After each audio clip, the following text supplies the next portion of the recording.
आपण पाहत असलेली सर्व मंदिरं पुरातन आहेत। ढेकू येथील शिवमंदिर सुद्धा पुरातनच आहे। पाहुयात या मंदिराची माहिती। खालापूर तालुक्यातील ढेकू येथे नवस पूर्ण करणारे भगवान शंकर मंदिर आहे। गावातील ग्रामस्थांची तहान भागवून श्री शंकराने या ठिकाणी वास्तव्य केल्याची आख्यायिका आहे। सुमारे 125 वर्षांपूर्वीचे हे मंदिर असून या मंदिरात असंख्य भाविक दर्शनाचा लाभ घेतात। ढेकू गावातील शंकर मंदिर हे चारही बाजूने गजबजलेलं आहे।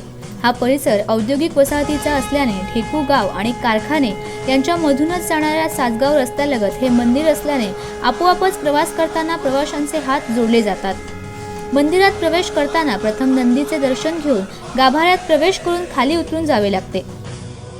गाभाऱ्यातील वातावरण नेहमीच अतिशय थंड असते। त्यातच भाविकांकडून नामस्मरणाचा जप होत असताना वातावरण भक्तिमय होऊन जाते।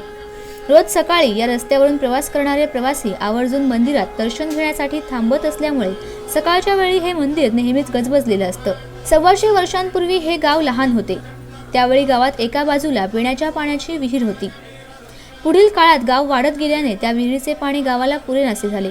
ग्रामस्थांनी एकत्र येत भगवान शंकराला नवस केला की आम्ही बांधलेल्या विहिरीला पाणी लागले तर त्या विहिरी शेजारी शंकर मंदिर बांधू। त्यानंतर विहीर खोदण्यास सुरुवात केली आणि काही फुटावरच विहिरीला भरपूर प्रमाणात पाणी लागले।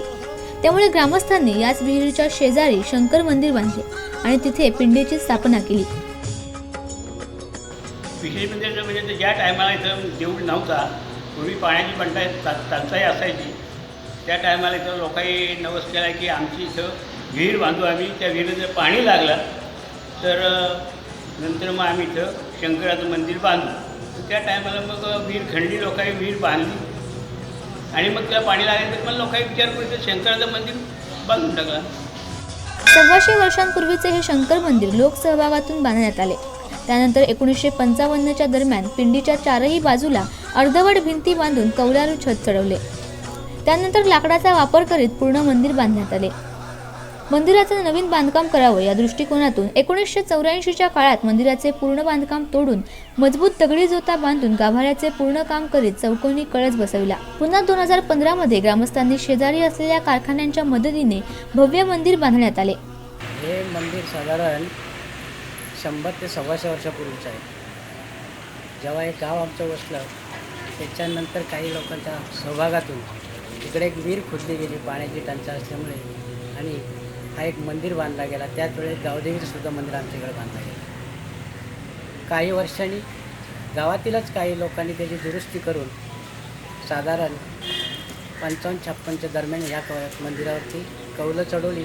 अजूनही तुम्ही इतर गावातनं गेलेस तर ज्या स्ट्रक्चरचं देऊळ असतं लाकडाचं त्या स्ट्रक्चरचे देऊळ होते। नंतर जेव्हा आमच्याकडं गावाचा कारभार आला त्या कारभारामध्ये आम्ही या मंदिराला एक जोता बांधून त्याच्यावर लोकसहभागातून विटा वगैरे जमा करून आम्ही एक भिंती घालून त्याच्यावरती पत्रे घेतली आणि हा मंदिर बांधला। आणि पाठीमागची बाजू शंकराचा जो गाभारा आहे त्या गाभाऱ्याला सुद्धा भिंती घालून स्टाईल लावून तो एक चौकोनी कळस असा देऊन त्या काळात बांधला गेला। तो वर्ष साधारण 87-88चा काळ असेल।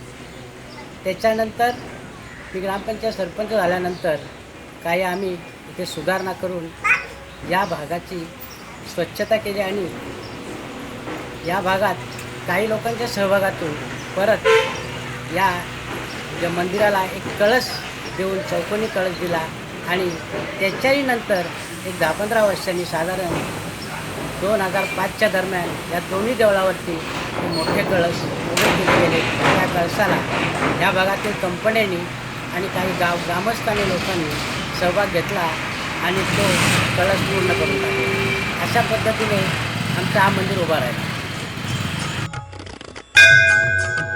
सातगाव विभाग नव्हे तर खालापूर भरातून येथे भाविक दर्शनासाठी येतात। महाशिवरात्रीचा 3 दिवसीय मोठा उत्सव येथे साजरा केला जातो। प्रत्येक श्रावणी सोमवारी या मंदिरात दर्शनासाठी भाविकांची गर्दी असते। दिनेश पाटील, संवाद मराठी, खालापूर।